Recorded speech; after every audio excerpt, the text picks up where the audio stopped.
Meeting this morning, Wednesday, November 10th. Tomorrow, November 11th, is my birthday. My anniversary. Happy birthday, Mr. Chair.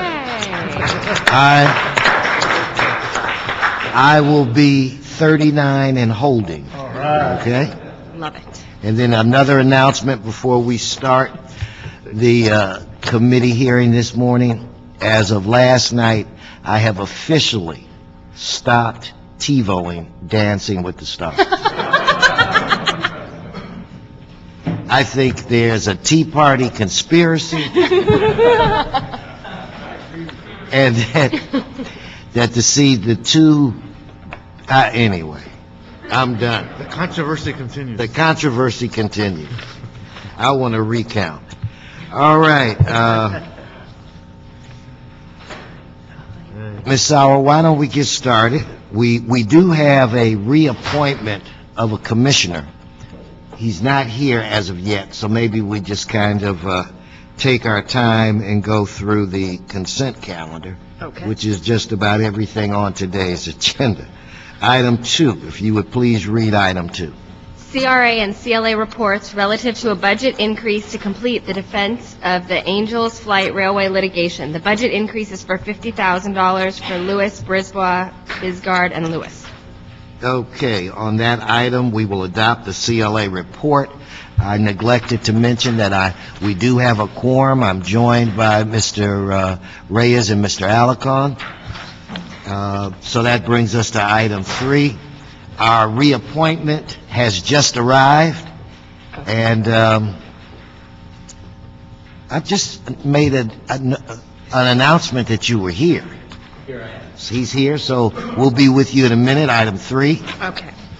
CRA and CAO to report relative to review and consideration of the project mitigated negative declaration, adoption of land use findings, and authority to execute an owner participation agreement with 6417 Selma LLC for the development of a hotel project. Okay, on that item, we'll continue it for at least a week. Item 4.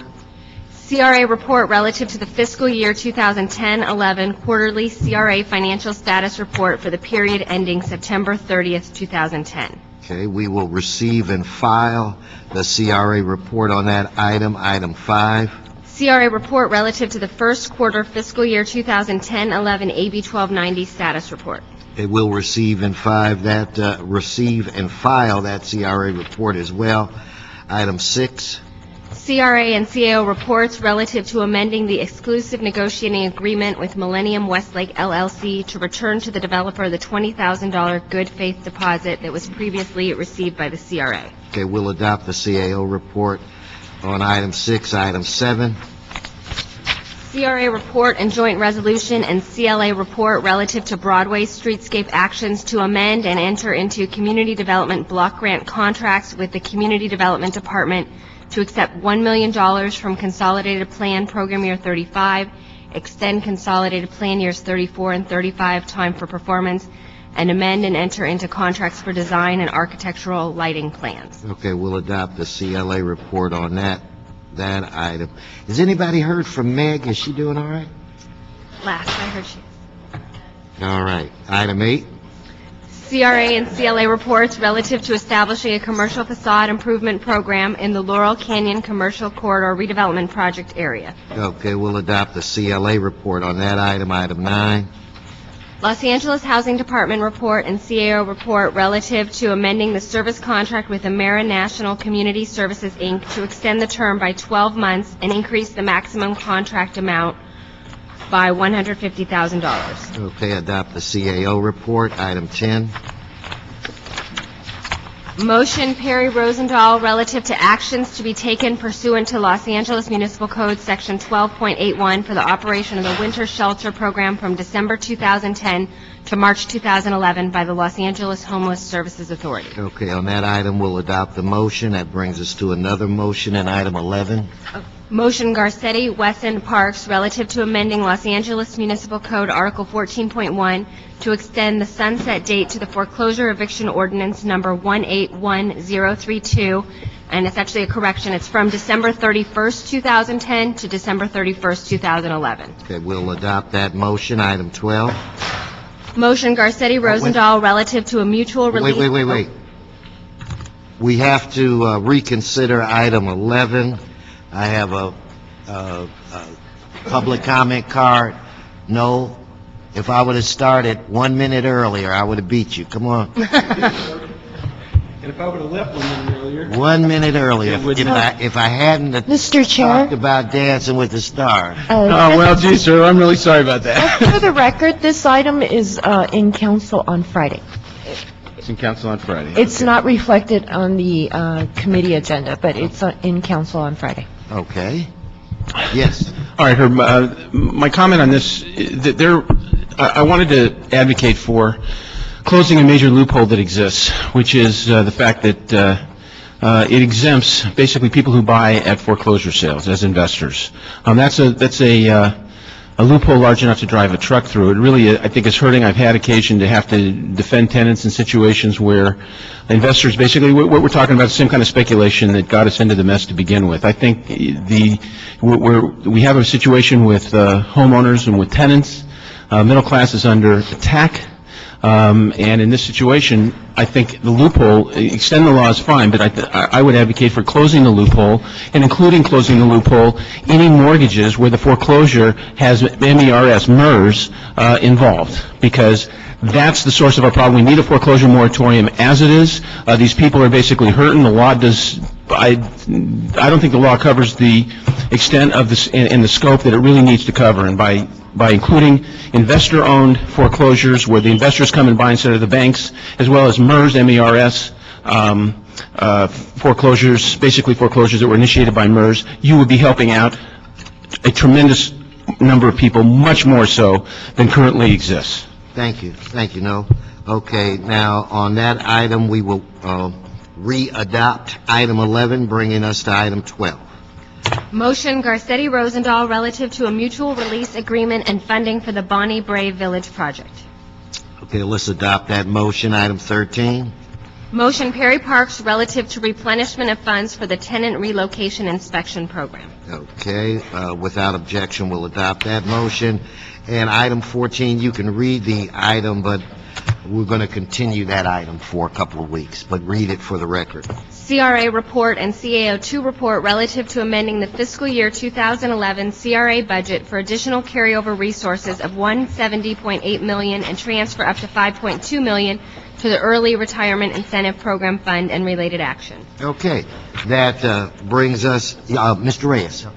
On that item, if we're going to continue this, would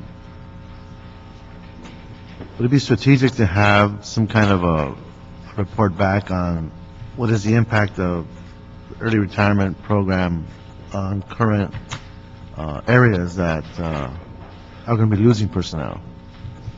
There's a domino effect, because now we have this transfer going into the fund, which means more people will be eligible to leave, which means there's going to be more vacancies. And Maybe we should. I think that's a good idea, now that you say that. So let's have that report when we deal with this again. I appreciate that, Mr. No, it makes sense. Item 1, I think. Communication from the Council President relative to the reappointment of Mr. Jason Elias to the Green Retrofit Development Advisory Council. Good morning. Good morning. So this is a reappointment. How did you find your first stint? Well, this is a new advisory council. We want to thank everybody, the entire council, for actually passing the ordinance. Andrew back here, incredible work on the Green Building Retrofit Workforce Development Program ordinance. So we are zooming along. We hired our executive director, Teresa Sanchez, as you all know. We have $16 million. I see her standing in the back. She is, she made it. Great. Yeah, she made it. $16 million in EE, in energy efficiency block grants, possibility of $39 million in QEBC bonds, to get to work retrofitting all of our city buildings, the landscape in our parks, and saving energy, money, water, and it's incredible. We just toured the 7th Street Fleet facility, looking for, basically learning how the audits are going and seeing where the sort of low-hanging fruit are for saving, for energy efficiency retrofits. We also toured the 66th Street, I think, Fire Station 66. And we actually have 40 participants in our training program right now. These were layoff mitigations. And we are training our first group of city employees to start work on these retrofits right around the bend. So it's So is been... that going to be the focus, or what's going to be the main focus of the council? What are you guys going to be? Well, so what we do is basically we're reviewing the policy, we're looking at the curriculum, we serve as subject matter experts. I'm not one of the lead APs on the council. I'm more of the workforce development, come from the workforce development side, but so the lead APs are helping to develop the criteria for which retrofits we should go for first. We designed the training program.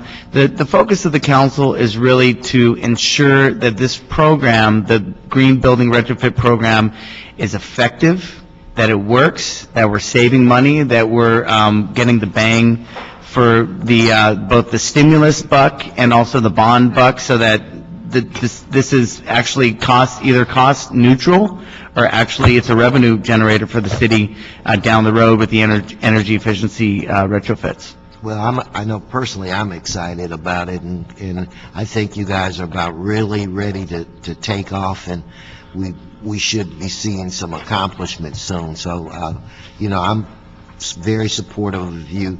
Any of the other members have any? Mr. Reyes? Thank you, Mr. Chair.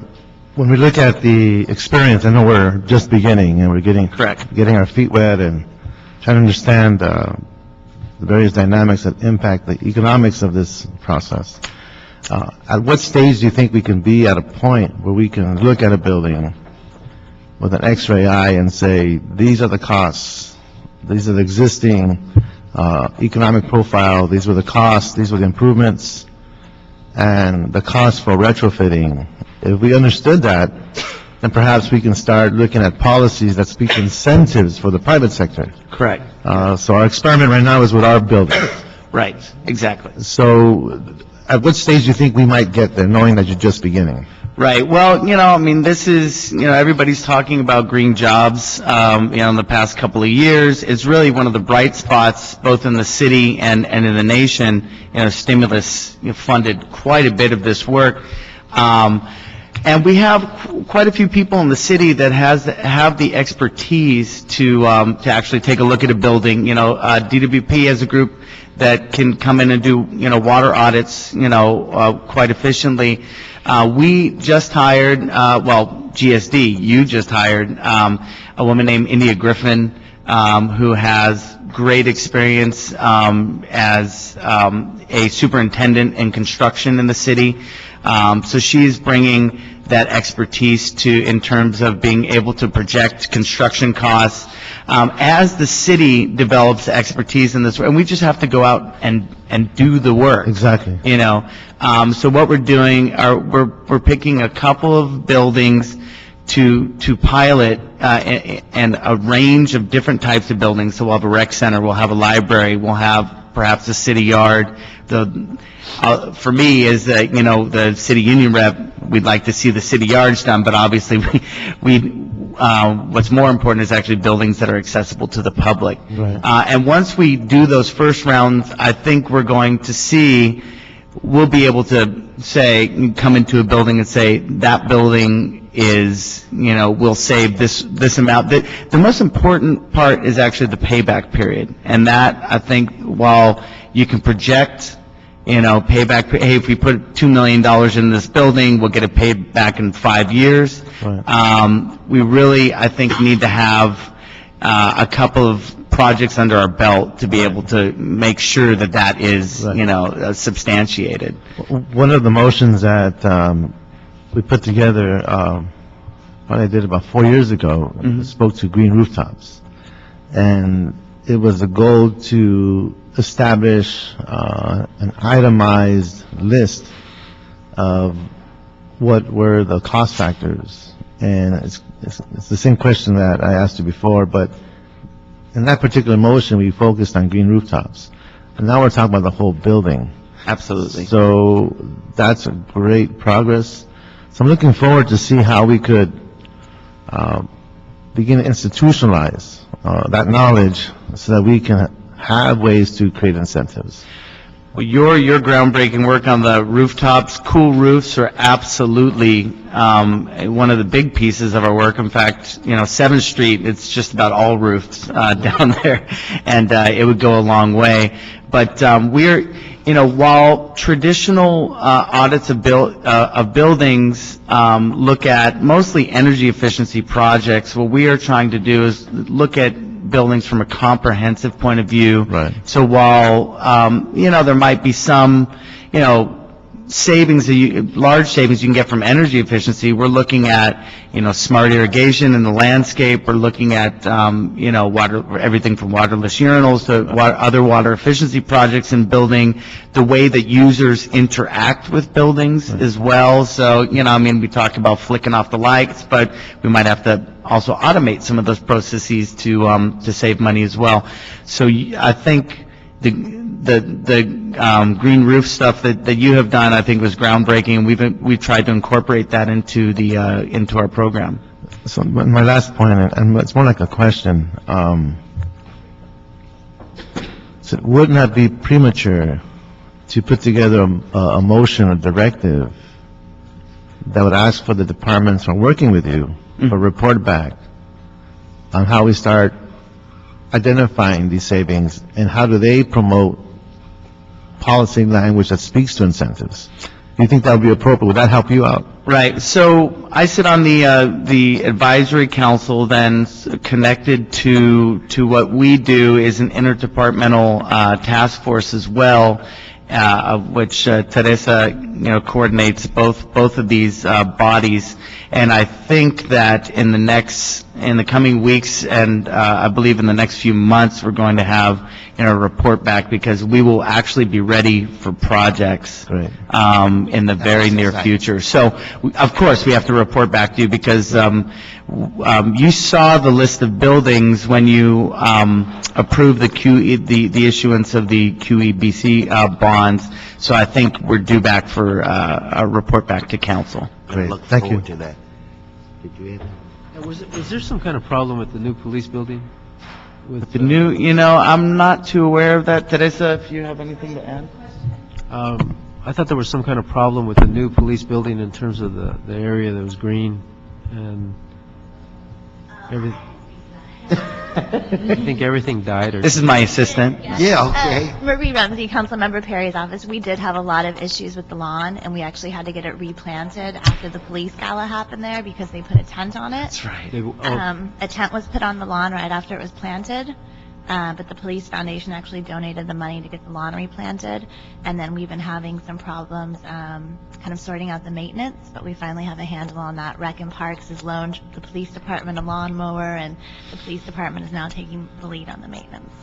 Yeah, I think it's important for us to learn from any mistakes we might make too. That's one of the newest buildings, if not the newest building in the system. And I thought it was curious we had a problem with the lawn. Has it become an informal dog park as well? Well, so I'm just glad to know it wasn't Jason's fault. And And that wasn't one of our parties. If I could just add to something Jason said to answer your question, Mr. Reyes. We're going to come back to you actually in the first or second week of December to the council with a report. And also what you asked, Mr. Wesson, was that we could identify the savings and actually project and really show you that in a very concrete way. One of the ways that we're going to accomplish that is putting in we plan to put in a new measurement and verification system, so essentially smart meters, to be able to show you exactly what we are spending the reduction in the spending with the retrofit, and then be able to project what we would have spent if the work had not been done, and then be able to verify the savings.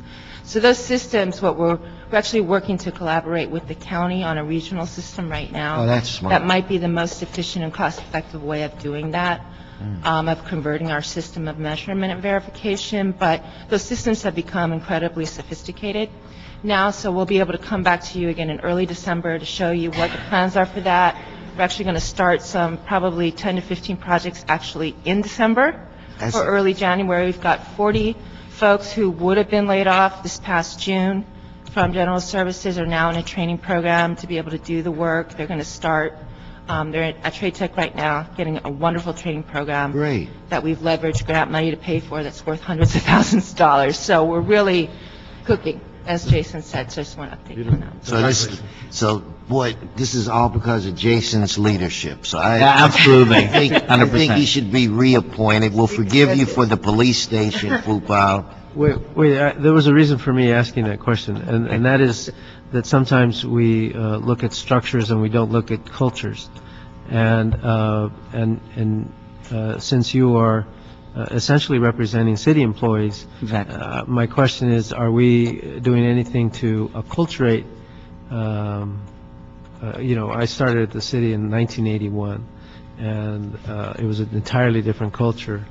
But is there anything that you can contribute, given your background, to ensure that the workforce is acculturated to appreciate and do whatever they can to use the building correctly? The police example is an example where we had a great idea about landscaping, and then people killed it, and so I just wanted to put that into the hopper because I think that might be a particular area that you could be very helpful with. Right. So I think that's a great question. There's sort of three main points there. One is design has to, of retrofits, have to take into consideration how people are using the buildings up front. Absolutely. And part of, so part of that process would be if we're going to retrofit a recreation center, GSD as the project manager would definitely have to work with, with the local community to ensure, so for instance, rec directors and other folks who use the building day in, day out, and incorporate, how they actually use the space into their design. Then number two is part of our program is not only the retrofit, but also the operations and maintenance of the building. That's where where our members come in and where, the operating engineers and other folks come in. And there are new, techniques, green cleaning, green maintenance of buildings. And we are going to work with, the building trades as well as our members to retrain them.